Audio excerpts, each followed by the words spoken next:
ദൈവങ്ങളുടെ വ്യത്യസ്തത കൊണ്ട് കരകൗശല വസ്തു നിർമ്മാണത്തിൽ ശ്രദ്ധേയനാവുകയാണ് നീണ്ടൂർ കൈപ്പുഴ സ്വദേശി സന്തോഷ്. പൂർണ്ണമായും ചിരട്ടയിൽ തീർത്ത ശ്രീനാരായണ ഗുരുവിന്റെ ജീവസുറ്റ രൂപമാണ് സന്തോഷിന്റെ കരവിരുതിൽ രൂപം കൊണ്ടിട്ടുള്ളവയിൽ ഏറ്റവും ശ്രദ്ധേയം. ഗണപതിയും 6 അടി ഉയരമുള്ള നിലവിളക്കുമെല്ലാം ഇദ്ദേഹത്തിന്റെ സൃഷ്ടിവൈഭവത്തിന്റെ നേർക്കാഴ്ചകളാണ്. ചിരട്ടയും ചകിരിയും തെങ്ങിൻ തടികളും ഒക്കെ ഉപയോഗിച്ച് കരകൗശല വസ്തുക്കൾ നിർമ്മിക്കുന്നവർ നമ്മുടെ നാട്ടിൽ ധാരാളമുണ്ട്.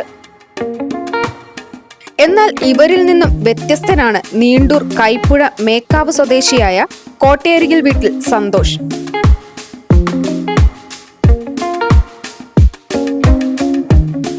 ദൈവങ്ങളുടെ ശില്പങ്ങൾ പോലും പൂർണ്ണമായും ചിരട്ടയിൽ നിർമ്മിച്ചെടുക്കുന്ന വൈഭവം ആരെയും അമ്പരപ്പിക്കും.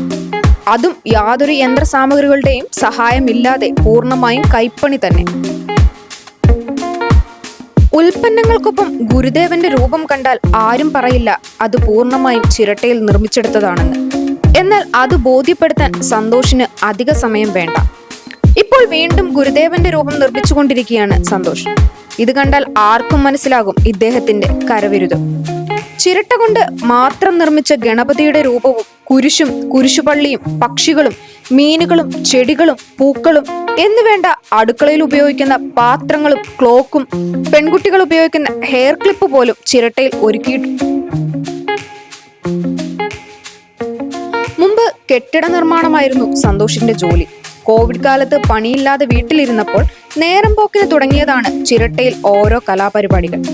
ആദ്യമൊക്കെ നിർമ്മിച്ചവ തൃപ്തി വരാതെ ഉപേക്ഷിച്ചു. ഉരുണ്ട ആകൃതിയിലുള്ള ചിരട്ടകളെ മനസ്സിൽ വിചാരിച്ച പോലെ രൂപമാറ്റം വരുത്തിയെടുക്കാൻ ഏറെ സമയവും അധ്വാനവും വേണ്ടി വന്നു. ചിരട്ട ചെറു കഷ്ണങ്ങളായി മുറിച്ച് പശ ഉപയോഗിച്ച് ഒട്ടിച്ചാണ് പല രൂപങ്ങളും തയ്യാറാക്കുന്നത്. ഒരു ചെറിയ ചിരട്ട കഷ്ണം പോലും സന്തോഷിന് പാഴ്വസ്തുവല്ല. 6 അടി ഉയരത്തിൽ നിർമ്മിച്ച നിലവിളക്കാണ് ഈ രംഗത്ത് സന്തോഷിന്റെ തലവര മാറ്റിയത്. അയൽവാസിയായ പ്രവാസി ഈ വിളക്ക് മോഹവിലയ്ക്ക് വാങ്ങുകയും അദ്ദേഹം തന്നെ ഇത് സമൂഹ മാധ്യമങ്ങളിലൂടെയും മറ്റും പുറം ലോകത്തെ അറിയിക്കുകയും ചെയ്തു.